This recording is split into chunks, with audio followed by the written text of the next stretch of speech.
আসসালামু আলাইকুম ওয়া রাহমাতুল্লাহ। প্রিয় দর্শক মণ্ডলী, আশা করছি আপনারা সবাই মহান আল্লাহর অশেষ রহমতে অনেক অনেক ভালো আছেন। প্রিয় দর্শক, জীবন চলার পথে আমাদের অনেক কিছুর প্রয়োজন হয়, আর প্রয়োজনগুলো মেটানোর জন্য আমরা অনেক কষ্ট করে থাকি, অনেক পরিশ্রম করে থাকি। কখনোই আল্লাহর দরবারে চাই না, শুধু কষ্টই করে যাই, শুধু পরিশ্রমই করে যাই।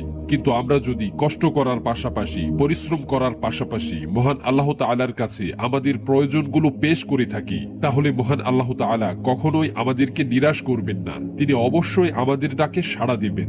প্রিয় দর্শক, আজকের ভিডিওতে আমি আপনাদের জন্য এমন একটি শক্তিশালী আমল নিয়ে হাজির হয়েছি। যদি কোনো ব্যক্তি এই আমলটি করে মহান আল্লাহ তাআলার কাছে কিছু চায়, তাহলে মহান আল্লাহ তাআলা তার সকল দোয়া কবুল করে নেন এবং তার মনের সকল আশা আকাঙ্ক্ষা এবং চাওয়া পাওয়াগুলোকে পূরণ করে দেন।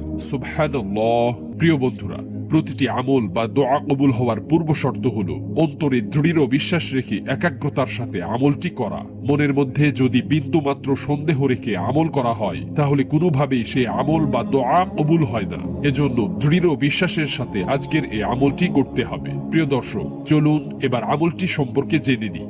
এই আমলটি হলো ইসমে আজমের আমল। মহান আল্লাহ তাআলার একটি অতি বরকতপূর্ণ নাম আছে, আর সেই নামটি হলো ইয়া সামিউ। এই আমলটি করার জন্য সর্বপ্রথম রাসূল সাল্লাল্লাহু আলাইহি ওয়াসাল্লামের উপর যে কোনো দরুদ শরীফ 3 বার পড়তে হবে। এরপর মহান আল্লাহ তাআলার এই পবিত্র বরকতময় নামটি পড়তে হবে 100 বার। এরপর পুনরায় যে কোনো দরুদ শরীফ 3 বার পড়তে হবে।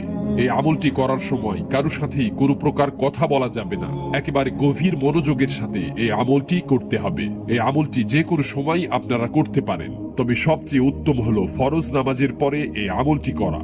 আমলটি সম্পন্ন হলে মহান আল্লাহ তাআলার দরবারে আপনার মনের ইচ্ছা আকাঙ্ক্ষা এবং অপূর্ণতাগুলো দৃঢ় বিশ্বাসের সাথে পেশ করবেন। ইনশাআল্লাহ এই আমলের বরকতে আল্লাহ তাআলা আপনার মনের যত ইচ্ছা আকাঙ্ক্ষা এবং কামনা বাসনা রয়েছে সবকিছুই পূরণ করে দিবেন। সুবহানাল্লাহ। মহান আল্লাহ তাআলা আমাদের সবাইকে যথাযথভাবে এই আমলটি করার তৌফিক দান করুন।